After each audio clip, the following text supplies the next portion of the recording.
Hey guys, so I just wanted to make a quick video. I know that I have been a little inconsistent with my videos in December, and honestly, that was because I bought a new phone during Black Friday.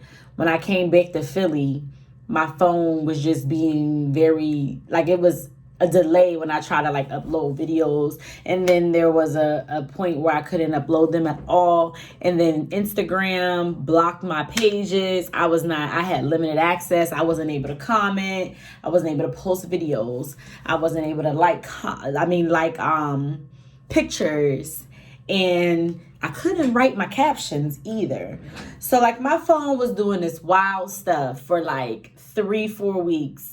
And I was so upset because I was just getting, comfortable with making my videos and posting them. And I was getting engagement from my following. And it was just like the devil was just trying to show up. So now I got everything squared away. I went to Apple. They told me what the problem was. It was something to do with my iCloud conflicting with my uploading on social media. So now that we got that out the way, I am back. I'm here to stay. I'm going to be more consistent. I enjoy talking with you guys. I enjoy sharing my knowledge and my expertise and, getting feedback. I really enjoy that. So I want to, keep the momentum going. So this video, we are going to discuss price inflation. Yes, I do believe that beauty professionals should give themselves a raise annually. The price of living in 2020 is going up 2.8%. So are other people's salary and hourly rate, and just a lot of other things, experience inflation, So in our business, it's very important that we honor that for ourselves. Be kind to yourself, be fair to yourself, and realistic. Base your price increase on realistic numbers, right? So you don't have to, increase your prices significantly to like $20, $30. It doesn't have to be anything extreme of the sort, but you do want to make it realistic. And when I say that, make sure that it is a comfortable amount for you, something you feel like your work represents, and it should also make sense for your clients, the market that you're servicing, the area. All of those demographics play factors into your prices.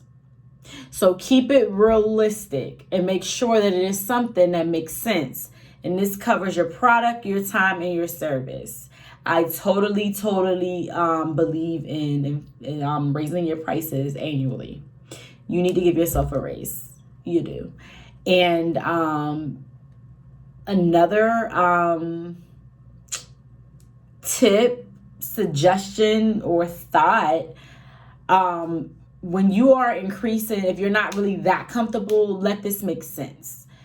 If you were to do a pedicure and you want to add paraffin, a Russian cuticle pedi, or Russian pedi, gel pedi, whatever it is, if you want to introduce something new or add on to a service that you have, now is the time. Everybody's in the new me, new season, new year, new me mindset, right? So everyone's looking to do something new. This is the perfect time to change things up. So if that makes you feel more comfortable about raising your prices, then do it that way and look at it that way. I know one year I was doing pedicures without hot towels, right? So I wanted to introduce something to my clients to add on to their services, and voila, I included the hot towels in the service. So that's something I know that works. You can do that if it works for you. Everyone has their own, their own vision for their business. And as far as like communicating this change, you have some policies that says, what is it? basically saying that prices can vary without notice or change, or, I can't think of it verbatim right now, but you have some policies that state this. If you have this in your policy, you're not obligated to inform your clients that your services are increasing. No, you're not obligated. However, it is a courtesy if you do. Now, I have that in my policy, but it's very rare that I just randomly, spare of the moment, sporadically say, hey, my full sets were 30, but they're 40 now, today, in an hour. Like, no. I've never done that. However, it does have it in my policy just in case, because sometimes you're doing a service and you may notice it could be something miscellaneous, like something small, right? Like shaping for me once. I was doing it for $5. And one day I was like, guess what? Stiletto nails or coffin to stiletto or square to stiletto was taking me way too much time. This got to be $10. Because it's just too much. So that's something small that I can change. That's not going to be like a big deal for like a client, because it's not that much anyway. So yeah, those are some like miscellaneous things that you might can change, but something that somebody gets all the time, like a full set or a refill, you want to give notice at least 30 days. If not 30 days, maybe at least, I'll take that back, maybe at least 3 weeks. But you want to make sure that you communicate this. If you don't have that little sentence in your policy, then just communicate. Hey, just a heads up, some changes are going to be happening in the new year or in a few weeks, and I just want you to know so you can prepare. Have these conversations with your clients when you guys are speaking and you are engaging during the appointment. That is your time to, have that conversation if you feel necessary. So those are just my tips for the new year.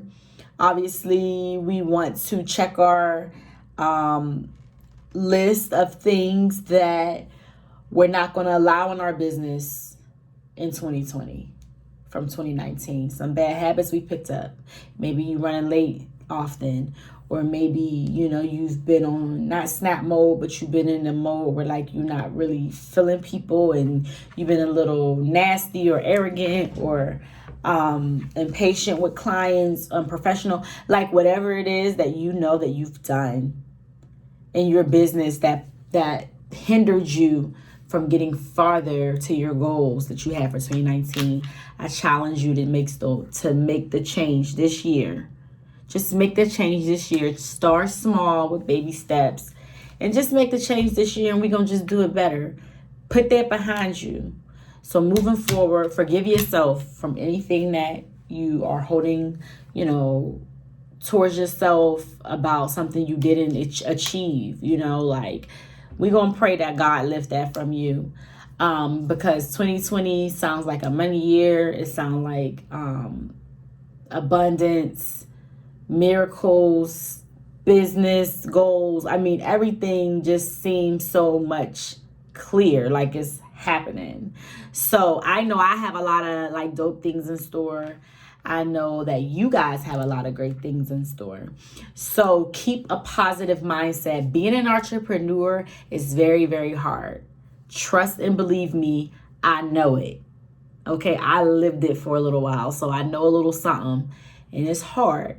And it's times that you wake up and you don't want to face people. You want to be in your bed. You think about going back to sleep when you hit the floor. Like, I absolutely get it. And you have broke moments, and you have moments when you up, you have moments when you down, and then you up again, and then you down again. So we know that it's an emotional roller coaster. That's the best way to describe entrepreneurship. And the thing is about business, it shouldn't even be about emotions, but it just wear you out sometimes, and it's draining. But you got to keep going. You got to think of your why, and never ever forget your why. So that is my time.